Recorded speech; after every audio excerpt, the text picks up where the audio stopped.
Hello hi everyone అండి. మారుతి సాహితీ channel ప్రేక్షకులకు స్వాగతం సుస్వాగతం అండి. అంతా బాగున్నారండి? మేమంతా బాగున్నామండి.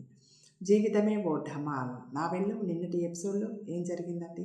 మోహనుని సోని తీసుకెళ్ళడము, అందరి అమ్మాయిలు కలిసి అతనికి బుద్ధి చెప్పాలని ప్రయత్నించడం, అంతలో తన రోడ్డు మీదకి రావడం, యాక్సిడెంట్ కావడం, ఆ తర్వాత స్పృహలోకి వచ్చిన మోహన్కి తను తేలిపోతున్నట్టు అనిపించడం, యమదూతలు చంపేయకండి అంటే ఆల్రెడీ చనిపోయే ఉన్నాము, అక్కడ ఉన్నది నీ బాడీ అని చెప్పడం, తన కంగారు పడడం జరిగింది కదండి. ఈరోజు ఎపిసోడ్లో ఏం జరుగుతుందో విందామా అండి. కోమలి ఆఫీస్ నుండి హాస్టల్కి చేరేసరికి గదిలో సరోజ చాలా హడావిడిగా కనిపించింది. సూట్ కేసులో బట్టలు సర్దుకుంటుంది సరోజ మొహంలోని చికాకు స్పష్టంగా కనిపించింది కోమలికి. ఏంటి సూట్ కేసులో బట్టలు సర్దుకుంటున్నావు? మంచం మీద కూర్చుంటూ అడిగింది కోమలి. ఏముంది, మామూలే. ఇంటి నుండి టెలిగ్రామ్ వచ్చింది, అర్జెంటుగా రమ్మని. మళ్ళీ ఏదో పెళ్లి చూపులు ఏడ్చి ఉంటాయి. దడాల్మని సూట్ కేసును మూసింది సరోజ. కోమలి నవ్వింది. ఓ అయితే ఓ ఇంటిదానివి అవుతున్నావన్నమాట. దానికి చికాకెందుకు? ఇంటిదాన్ని అవ్వడానికి చికాకు కాదు నాకు. ఈ పెళ్లి చూపులు అవి అంటే గిట్టవు. మనకంటే తక్కువ సంపాదించే ఎవరినో చూడడం, వాళ్ళ ముందు కూర్చోవడము, వాళ్ళ అడ్డమైన ప్రశ్నలేస్తే మనం సమాధానం చెప్పడము, మనకంటే తక్కువ స్థితిలో ఉన్నా కూడా వాళ్ళని పెళ్లి చేసుకోవడం వాళ్ళకి ఇష్టమేనా కాదా అని వాళ్ళకే ముందు ప్రయారిటీ ఇవ్వడం, ఇవన్నీ నాకు అసలే నచ్చవు. పెళ్లి కుదిరాక అంతులేని కోరికలు వాళ్ళు కోరడం. ఐ హేట్ దిస్ సిస్టమ్, ఆవేశంగా అంది సరోజ. ఇంతకీ నీ ప్రయాణం ఎప్పుడు? ఇప్పుడే రాత్రి బస్సుకి వెళ్తున్నాను. రేపు సాయంత్రం రేపు సాయంత్రము పెళ్లి చూపులు గనక అయితే ఈ కార్యక్రమం అయిన తర్వాత రేపు రాత్రే భోజనం చేసి బస్ ఎక్కి ఎల్లుండి ప్రొద్దునకి ఇక్కడికి వచ్చేస్తాను. ఇప్పుడు భోజనం చేసే వెళ్తావుగా అంది కోమలి. డైనింగ్ హాల్లో భోజనం చేస్తున్నప్పుడు సరోజ కోమలితో అంది. ఈసారి పెళ్లి చూపులకి రానని మా ఇంట్లో ఖచ్చితంగా చెప్పేసి వస్తాను. అలాంటప్పుడు నువ్వు ఎవరినైనా లవ్ చేసేసి పెళ్లి చేసుకోవచ్చు కదా అంది కోమలి నవ్వుతూ సరోజతో. అదే ఆలోచిస్తున్నాను కన్నుకొట్టింది సరోజ. యమలోకంలో మోహను బితుకుమంటూ నిలబడ్డాడు. అతని ఎదురుగా ఎత్తైన సింహాసనం మీద యమధర్మరాజు, తర్వాత అతనికి పక్కగా కాస్త దూరంలో కింద పరుపుల మీద బాలిసు దిళ్లను ఆనుకుని చిత్రగుప్తుడు కూర్చొని ఉన్నారు. కథల్లో చదివినట్టు, సినిమాల్లో చూపించినట్టు యమలోకంలో భయంకరంగా ఏమీ లేదు, పైపెచ్చు అందంగా కూడా ఉంది. అసలు అలా లేకపోతే యముడు ఆ పదవిలో ఎందుకుంటాడు? దేవేంద్ర పదవి కోసం పోటీ పడతాడు కానీ అనుకున్నాడు మోహన్. యముడు కూడా నల్లగా భయంకరంగా లేడు, తెల్లగా అందంగానే ఉన్నాడు. భూలోకంలో మేకల్ని గొర్రెల్ని కొయ్యడానికి కబేళాలు ఉన్నట్టు ఇక్కడ మనుషుల్ని చిత్రహింసలు చూపెట్టడానికి ప్రత్యేకమైన స్థలం ఉంటుంది అనుకున్నాడు మోహన్. అతనికి టెన్షన్గా ఉంది. తనని స్వర్గలోకానికి పంపిస్తారా, లేకపోతే ఇక్కడే ఉంచి చిత్రహింసలు పెడతారా, ఏం చేస్తారు అని టెన్షన్ పడుతున్నాడు మోహన్. ఒకవేళ స్వర్గానికి పంపిస్తేనో అక్కడ రంభ, ఊర్వశి, మేనక, తిలోత్తమ లాంటి దేవనర్తకులు ఉంటారు. వాళ్ళకి లైనేస్తేనో ఇంద్రుడు ఊరుకుంటాడా? అయినా ఇంద్రుడికి తెలిసేలా లైనేస్తారా ఏంటి? మోహను పగటి కలలు కంటూనే ఉన్నాడు. చచ్చి నరకానికి వెళ్ళినా అతని ఆలోచన విధానం మారలేదు. చిత్రగుప్తుడు తన ముందున్న చిట్టాలలోకి తొంగి చూస్తూ బుర్రగోక్కున్నాడు. తర్వాత మోహన్ వంక చూశాడు. అతడు ఇబ్బందిగా కదిలాడు. చిత్రగుప్తుడు అతడి మీద నుండి దృష్టి మరల్చి యమదూతల వంక చూశాడు. వాళ్ళు కూడా ఇబ్బందికరంగా కదులుతూ బుర్రగొక్కున్నారు. మరోసారి చిత్రగుప్తుడు చిట్టాలోకి చూస్తూ హారిణి అన్నాడు. అది ఆశ్చర్యమో బాధో అర్థం కాలేదు యముడికి. ఏమైంది చిత్ర, పొరపాటు ఏమైనా అయ్యిందా గుప్తా అని కంగారుగా అడిగాడు యముడు. పొరపాటే ప్రభు అని సమాధానం చెప్పి యమదూతల వంక తిరిగి చూశాడు చిత్రగుప్తుడు. ఏరా సన్నాసినాయాళ్ళారా, ఇతన్ని తెచ్చారు, అతని ఆయుష్ ఇంకా తీరనే లేదు అన్నాడు. ఆ వాక్యం వినగానే మోహను సంతోషంతో ఉక్కిరి బిక్కిరి అయ్యాడు. అయితే నన్ను మళ్ళీ భూలోకానికి పంపిస్తారేమో అనుకున్నాడు. ఆ సంతోష సమయంలో కూడా ఎక్కడ ఓ మూల బాధ. ఇప్పుడే కదా రంభా ఊర్వశులకు లైనేద్దామని అనుకున్నది. మీరు ఈయన్నే కదండి తెమ్మన్నారు అన్నాడు యమదూతలలో ఒకరు. నేనా? హమ్మో హమ్మో గుండెలు బాదుకున్నాడు చిత్రగుప్తుడు. ఏరా, మీరు చేసిన తప్పును నా మీదకి తోసేయాలని చూస్తున్నారా? మీరు మోహన్నే కదండి తెమ్మన్నారు. అవును, మోహన్నే తెమ్మన్నాను. కానీ ఇతన్నే కాదు, మరో మోహన్నే. ఇతనుండే కాలనీలో ఇంకో మోహన్ ఉన్నాడు. నేను తెమ్మన్నది అతన్ని, విసుక్కున్నాడు చిత్రగుప్తుడు.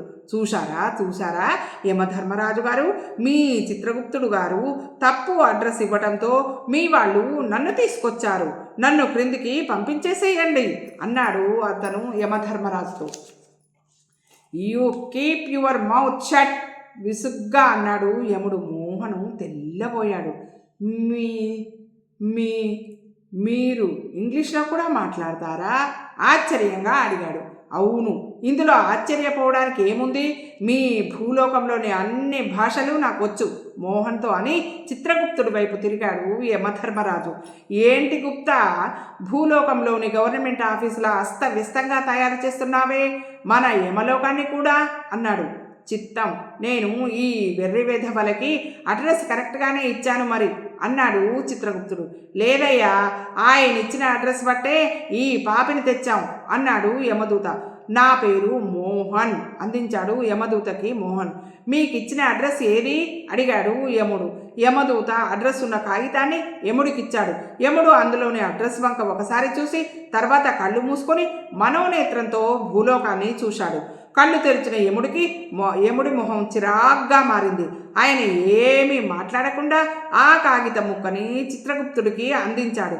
చిత్రగుప్తుడు దాన్ని ఒకసారి పరిశీలించి చూసి తను కూడా 2 క్షణాల పాటు కళ్ళు మూసుకొని మళ్ళీ కళ్ళు తెరిచి యముడి వంక చూసి నాలుక కొరుక్కుని, సారీ ప్రభు, కంప్యూటర్ మిస్టేక్ అయిపోయింది అన్నాడు. కంప్యూటర్ మిస్టేక్ కాదు, ప్రోగ్రామింగ్ మిస్టేక్ అను కొరకరా చూస్తూ అన్నాడు యముడు. పోనీ అటులనే అనుకుందాం ప్రభు అన్నాడు చిత్రగుప్తుడు. అయిపోయిందంటే సరిపోయిందా? ఇక ముందు ఇలా జరిగితే నీ స్థానంలో వేరే వాళ్ళని వేసుకోవాల్సి వస్తుంది అన్నాడు యముడు మండిపడుతూ. అలాగే ప్రభు, కానీ మన యమదూతలంతా సమ్మె చేస్తే నాది పూచి కాదు సుమా అన్నాడు చిత్రగుప్తుడు నిర్లక్ష్యంగా. సరే సరే సరే సరే, మాట్లాడితే నీ బెదిరింపులు ఎక్కువైపోతున్నాయి. ఇప్పుడు ఇతన్ని ఏం చేద్దామంటావు? ఏముంది ప్రభు, ఈ పాపిని మళ్ళీ భూలోకానికి పంపించేద్దాం. నా పేరు మోహన్ అన్నాడు మోహన్ మధ్యలో కల్పించుకుంటూ. సరే అలాగే కానివ్వు, ముఖం చిట్లిస్తూ అన్నాడు యమధర్మరాజు. చిత్రగుప్తుడు యమదూతల వైపు తిరిగాడు. ఒరే దూతలు, ఈ పాపిని, నా పేరు పాపి కాదు మోహన్ అన్నాడు. అబ్బా, నువ్వేంటయ్యా మధ్యలో? చిత్రగుప్తుడు కసురుకున్నాడు. మళ్ళీ దూతలతో ఇలా అన్నాడు. మీరు ఇతన్ని తీసుకెళ్ళి భూలోకంలో ఇతని శరీరంలో వదిలిపెట్టి మనకు కావలసిన మోహన్ని తీసుకుని రండి. అలాగే ఇద్దరు కోరస్గా అంటూ బుర్రలు ఊపారు యమదూతలు. అంతే, మరుక్షణంలో వారు అక్కడి నుండి మాయమై భూలోకంలో ప్రత్యక్షమయ్యారు. మోహన్కి కాస్త దూరంగా తన తల్లిదండ్రులు, స్నేహితుడు రాజు, ఇంకో 10 మంది కనిపించారు. అర్రే, విచిత్రంగా ఉందే, మా వాళ్ళంతా ఇక్కడ పెద్దగా మంటేసుకొని చలి కాచుకుంటున్నారే అన్నాడు సంబరంగా. వాళ్ళు చలి కాచుకోవడం లేదు, అది చితిమంట. వాళ్ళు నీ శవాన్ని తగలబెడుతున్నారు చెప్పాడు ఒక యమదూత. అప్పుడు మోహన్ పరిసరాల్ని గమనించాడు. అది శ్మశానం. కెవ్వుమని అరిచాడు మోహన్. అదేంటయ్యా, నీకు శ్మశానం అంటే అంత భయమా అడిగాడు యమదూత. నీ బొంద, నేను అరిచింది భయంతో కాదు. అక్కడ నా శరీరం కాలి బూడిదైపోతుంది. ఇప్పుడు అదే నా ఆత్మ ఎక్కడికి వెళ్తుంది అరిచాడు మోహన్. అప్పుడు అరిచాడు ఆ యమదూతలు కూడా కెవ్వుమని. ఇప్పుడు ఏం చేద్దాం అడిగాడు మొదటి యమదూత రెండవ వాడిని. ఏముంది, ఇంకెవడో పాపి మోహన్ని తెమ్మన్నారుగా చిత్రగుప్తుల వారు. వాడి శరీరంలో ఈ పాపిని ఉంచి ఆ పాపిని మనతో తీసుకెళ్ళిపోదాం అన్నాడు రెండో యమదూత. అలా మనిష్టం వచ్చినట్టు శరీరాలు, ఆత్మలు ఎలా మార్చేస్తాం? యమధర్మరాజుకి కోపం వస్తే మనిద్దరిని నూనెలో వేయించే పనిష్మెంటు మనకిస్తాడు. మరిప్పుడెలా? పైకి వెళ్ళి జరిగింది చెప్దాం. వాళ్ళ పర్మిషన్ తీసుకొని ఈ పాపిని ఆ మోహన్ శరీరంలో ప్రవేశపెట్టి ఆ పాపిని మనతో పాటు తీసుకెళ్దాం అన్నాడు మొదటి యమదూత. నేను ఒప్పుకోను. ఆ ఇంకో మోహన్ గాడు కోతిలా ఉంటాడో ఏంటో, వాడి శరీరంలోకి నేనెందుకు వెళ్తాను? నేను ఒప్పుకోనంటే ఒప్పుకోను అంతే అన్నాడు మోహన్. మోహన్ అరుస్తుండగానే ఆ ముగ్గురు అక్కడి నుండి మాయమైపోయారు. చిత్రగుప్తుడు ఒక చేతితో తల పట్టుకుని కూర్చుంటే యముడు 2 చేతులతో తల పట్టుకుని కూర్చున్నాడు. వాళ్ళ ఎదురుగా మోహను యమకింకరులు నిలబడి ఉన్నారు. అయితే చిత్ర, ఈ పాపిని ఏం చేద్దామంటావు గుప్తా అన్నాడు యముడు. ఏముంది ప్రభు, ఆయుష్ తీరిన వేరే వాడి శరీరంలో ఈ పాపిని ప్రవేశపెడదాం అన్నాడు చిత్రగుప్తుడు. పాపి కాదు, మోహన్ మోహన్ బాధగా అన్నాడు మోహన్. ప్రభూ అన్నాడు ఇద్దరిలో ఒక యమదూత. ఏంటి అడిగాడు యముడు. ఈ పాపిని ఏదో చెప్పబోయిన యమదూతలకి అడ్డుపడ్డాడు మోహన్. ఏమయ్యా, వాళ్ళేదో పెద్దాళ్ళులే పోనీ అనుకుంటే నీకు కూడా నేను లోకువైపోయానా? పాపి ఏంటి మోహన్ గారు అని పిలవలేవు అన్నాడు. తుమ్ చుప్రహా అరిచాడు యముడు. మోహను ఉలిక్కిపడ్డాడు. ఏంటి, మీకు హిందీ కూడా వచ్చా? పోయిన సరే చెప్పాం కదరా పాపి, మీ ప్రపంచంలో మాట్లాడే భాషలన్నీ నాకు వచ్చని చిరునవ్వుతో అన్నాడు యముడు. తర్వాత యమదూత వైపు తిరిగాడు. ఇందాక ఏంటి చెప్పబోయావు? అది కాదు ప్రభు, అసలు మేము భూలోకంలో మరో మోహన్ని కూడా తేవలసింది, కానీ పొరపాటు జరిగింది. ఈ పాపిని తెచ్చాం. మోహన్ తల పట్టుకున్నాడు బాధగా. యమదూత కంటిన్యూ చేశాడు. ఇప్పుడు ఆ మోహన్ని ఎలాగో తేవాలి కదా. ఆ మోహన్ని తీసుకొచ్చి ఈ మోహన్ని ఆ మోహన్ శరీరంలో ప్రవేశపెడతాం. భళా, నువ్వు తెలివైన వాడివిరా, అటులనే కానిము అన్నాడు చిత్రగుప్తుడు. ఎందుకైనా మంచిది, నువ్వు ఓసారి కంప్యూటర్లో ఆ మోహన్ ఆయుష్ మరోసారి చెక్ చేయి చిత్రగుప్త అన్నాడు యముడు. ఏం చాదస్తాం ప్రభు తమరిది అని తన పక్కనున్న కంప్యూటర్ బటన్స్ నొక్కాడు. స్క్రీన్ వంక చూసిన చిత్రగుప్తుడు మళ్ళీ నాలుక ఖర్చుకున్నాడు. ఏమైనది, అసలు ఇంకో మోహనే లేడా అచట అడిగాడు యముడు చిత్రగుప్తుడు ముఖంలో ఉన్న ఫీలింగ్స్ గమనించి. ఉన్నాడు ప్రభు, కానీ ఆ మోహను ఆయుష్ కూడా తీరలేదు ప్రభు పాగా ఎత్తి బుర్రగోక్కుంటూ అన్నాడు చిత్రగుప్తుడు. మరప్పుడు మరో మోహన ఆయుష్ తీరినది అంటివే ముఖం చెప్పించాడు యముడు. అన్నాను ప్రభు, కానీ కాదు ప్రభు, ఎక్కడో ఏదో పొరపాటు జరిగింది ప్రభు. ఎక్కడో కాదు, నీ బుర్రలోనే పొరపాటు జరిగింది చిత్రగుప్త. నువ్వు ఈ యమలోకాన్ని భూలోకంలోని గవర్నమెంట్ ఆఫీసు కింద మార్చేస్తున్నావు నుసల మీద కొట్టుకుంటూ అన్నాడు యముడు. ఏం, మా లోకంలోని గవర్నమెంట్ ఆఫీసులంటే మీకంత చులకనగా ఉందా? ఇక్కడ పనులంతా తప్పుల తడకలుగా జరుగుతాయి, కానీ అక్కడ డబ్బులు ఇస్తే పర్ఫెక్ట్గా ఏ పనైనా జరిగిపోతుంది. అంతెందుకు, మీరు చేసే పనే మా భూలోకంలో చేసేటట్లయితే డబ్బిచ్చి ఓ 20-30 ఏళ్ల వయసు ఎక్కువగా ఆయుష్ ఎక్కువగా పెంచుకునేవాడిని. మీరు అలా చేస్తారా అన్నాడు మోహన్. అడ్డే వాయముడప్ప అని అతను ఒక సీరియస్గా చూస్తూ అన్నాడు యముడు. అతను నోరు మూసుకున్నాడు. గుప్తా పిలిచాడు యముడు. ప్రభూ పలికాడు చిత్రగుప్తుడు. ఏదో మార్గం ఆలోచించి ఈ పాపిని ఇక్కడి నుండి పంపించేయి. అలాగే ప్రభు, వేరే ఎవరి శరీరంలో అయినా నన్ను ప్రవేశపెట్టేటట్టయితే కాస్త అందంగా ఉండే వాళ్ళ శరీరంలో ప్రవేశపెట్టండి చిత్రగుప్తుల వారు. చూద్దాం అన్నాడు చిత్రగుప్తుడు ఏదో ఆలోచిస్తున్నట్టుగా. సార్ యముడు వైపు తిరిగి అన్నాడు మోహన్. ఏమీ గంభీరంగా అన్నాడు యముడు. ఇక్కడి నుండి నేను వెళ్ళేలోగా ఓసారి రంభ, ఊర్వశి, మేనక, తిలోత్తమల్ని చూడాలని ఉంది సార్. యముడు చిరునవ్వు నవ్వాడు. అలాగేరా పాపి, నీకు ఎడమ పక్కకి తిరిగి చూడు, అక్కడ స్తంభానికి అద్దం ఉంది కదూ, దాని దగ్గరికి వెళ్ళి ఎదురుగా నిల్చో. మోహను యముడు చెప్పినట్టు చేశాడు. ఇప్పుడు కళ్ళు మూసుకొని యమాయ నమః అను. అతను కళ్ళు మూసుకున్నాడు. యమాయ నమః. ఇప్పుడు కళ్ళు తెరు. మోహన్ తల పక్కకి తిప్పి కళ్ళు తెరిచి యముడు వంక చూశాడు. నన్ను కాదురా పాపి, అద్దాన్ని చూడు విసుగ్గా అన్నాడు యముడు. అతను తల తిప్పి అద్దం వంక చూశాడు. ఆ అద్దంలో రంభ, ఊర్వశి, మేనక, తిలోత్తములు నృత్యం చేస్తూ కనిపించారు.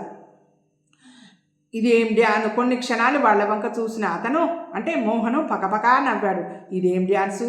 కుంటి గుర్రం గంతులు వేసినట్టుగా ఉంది. నవ్వు ఆపుకుంటూ అన్నాడు అతను. యముడి మొహం నల్లగా మాడిపోయింది. ఏంటా దూకుడు అన్నాడు చిత్రగుప్తుడు. అవునవును, అది దూకుడే.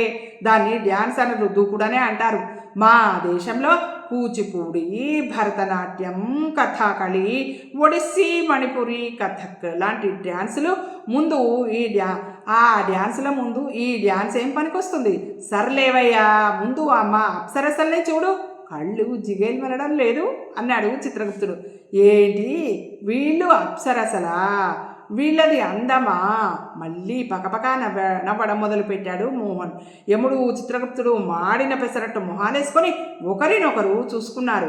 వీళ్ళనే అందగత్తెలంటే మా దేశంలోని శ్రీదేవి, హేమమాలిని, రేఖ లాంటి వాళ్ళని చూస్తే మరి మీరేమంటారో నవ్వాపుకుంటూ అన్నాడు మోహన్. వాళ్ళెవరురా పాపి అడిగాడు యముడు. అమ్మా, నేను చెప్పను, పాపి అనకుండా పేరుతో పిలిస్తేనే చెప్తాను. సరే చెప్పరా మోహన్.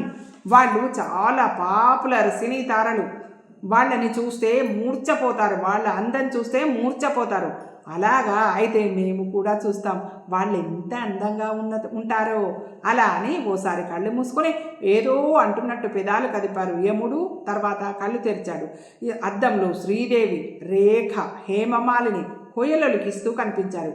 యముడు, చిత్రగుప్తుడు, యమదూతలు నోళ్లు తెరుచుకొని వాళ్ళ వంక చూడసాగారు. 2 నిమిషాల తర్వాత యముడు అన్నాడు, నువ్వు చెప్పింది నిజమేనాయోయ్? మా రంభా ఊర్వశుల కన్నా వీళ్ళే బాగున్నారు ప్రభు. త్వరగా వీళ్ళ ఆయుష్ చెల్లగొట్టి వీళ్ళని మనలోకానికి తెచ్చుకుందాం ప్రభు ఆత్రంగా అన్నాడు చిత్రగుప్తుడు. అవును ప్రభు, వీళ్ళని తెచ్చుకుందాం ప్రభు. యమదూతలు కూడా చిత్రగుప్తుడికి వంత పాడారు. ఆ దేవేంద్రుడి దగ్గరేమో రంభా ఊర్వశులు ఉంటారు, మన దగ్గరేమో ఎవ్వరు ఉండరా అక్కసుగా అన్నాడు చిత్రగుప్తుడు. మీరు నోళ్లు ముయ్యండి అరిచాడు యముడు. ఆ అరుపుతో అద్దంలోని శ్రీదేవి, హేమమాలిని, రేఖా ప్రతిమలు మాయమైపోయాయి. ఏమీ లేకుండా ఎన్ని తప్పులు చేస్తున్నారు, ఇంకా వాళ్ళంతా ఉంటే యమలోకమే తలకిందులుగా అయిపోతుంది. ఇప్పటిదాకా చేసిన కాలయాపన చాలు, ఈ పాపిని భూలోకంలో వదిలిపెట్టి రండి. చిత్తం ప్రభు. ప్రభు, ఎలాగూ ఈ పాపి ఇక్కడికి వచ్చాడు కదా, ఇప్పటిదాకా ఇతని పాపపుణ్యాల అకౌంటు సెటిల్ చేస్తేనో అన్నాడు చిత్రగుప్తుడు. అలాగే అన్నాడు యముడు. చిత్రగుప్తుడు కంప్యూటర్ బటన్స్ నొక్కాడు. ఒక షీట్ మీద ఏదో ప్రింట్ అయి బయటికి వచ్చింది. దాన్ని చూసిన చిత్రగుప్తుడు బాప్రే అని గుండెల మీద చెయ్యి వేసుకొని తర్వాత యముడికి ఇచ్చాడు. యముడు కూడా అది చదివి హే రామ్ అన్నాడు. తర్వాత మోహన్కి అర్థం కాని భాషలో వాళ్ళిద్దరూ మాట్లాడుకోవడం మొదలుపెట్టారు. వాళ్ళు ఏం మాట్లాడుతున్నారు? యమదూతల్ని అడిగాడు మోహన్. చెప్పకూడదు, సీక్రెట్ అన్నారు వాళ్ళు. 2 నిమిషాలు ఆ వింత భాషలో చర్చించాక యముడు మోహన్ వంక క్రూరంగా చూసి తర్వాత చిత్రగుప్తుడికి సైగ చేశాడు. చిత్రగుప్తుడు కంప్యూటర్లో బటన్ నొక్కి స్క్రీన్ చూసి యమదూతలతో వింత భాషలో ఏదో చెప్పాడు. యమదూతలు మోహన్ చెరోపక్క పుచ్చుకున్నారు. వాళ్ళు ముగ్గురు అక్కడి నుండి మాయమయ్యారు. ఇదండి ఈరోజు ఎపిసోడ్. ఈ ఎపిసోడ్ మీకు నచ్చినట్టయితే మన మారుతి సాహితీ ఛానల్ని లైక్ చేయండి, షేర్ చేయండి. మన మారుతి సాహితీ ఛానల్ని సబ్స్క్రైబ్ చేసుకోండి. మీ అందరి ఆశీస్సులు, ఆదరాభిమానాలు మన మారుతి సాహితీ ఛానల్కి ఎల్లవేళలా ఉండాలని మనస్ఫూర్తిగా కోరుకుంటున్నానండి. మనందరం ఆనందంగా, ఆరోగ్యంగా, సుఖంగా, సంతోషంగా ఉండాలని ఎల్లవేళలా మనస్ఫూర్తిగా కోరుకునే మీ మారుతి సాహితీ ఛానల్ అండి. రేపటి ఎపిసోడ్లో మళ్ళీ కలుసుకుందామండి. ఉంటానండి.